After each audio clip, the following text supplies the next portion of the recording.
Ry havana malala, tombontsoa ary raisina am-pifaliana no iarahantsika mivavaka amin'ity androany ity, ko dia manasa anao hiaraka iombivavaka isika.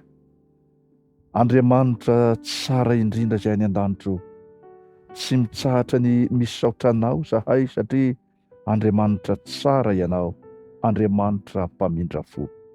Amin'ity androany ity zahay dia mivavaka manokana ho an'ny fandriampahalemana maneran-tany.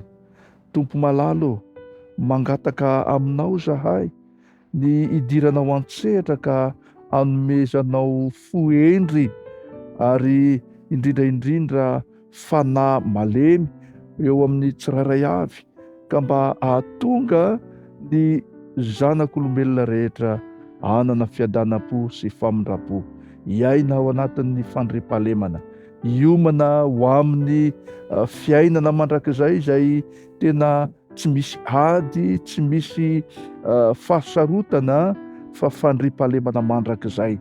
Ko dia homany ary zahay mba hanana ny toetra ahay hiaina ao anatin'izany fandriampahalemana sy fitiavana izany, dia ny mbola eto amin'ity tany ity azahoanay miomana niaraka aminao ho any amin'ny lanitra vaovao izay efa homaninao anay. Tompo tsara ô, misy zanakao mangataka vavaka manokana amin'ity anio ity. Efa nandalo fotoana manokana izy, nanolo tena tanteraka ho anao, kanefa ankehitriny ray malalo, noho ny hevim-petsin'ilay ratsy, noho ny famitana ataon'ilay ratsy eo amin'ny mpanomponao tsirairay avy, dia indro ankehitriny fa zary lasa manao zavatra tsy mifanaraka amin'ny sitraponao izany zanakao izany.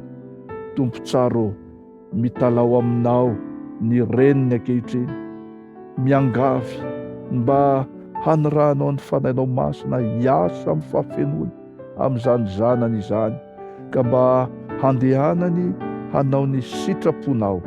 Tompo malalo, ianao ilay efa nandatsaka ny rahasoanao ho an'ny olombelona rehetra mba ho famonjena azy ireo.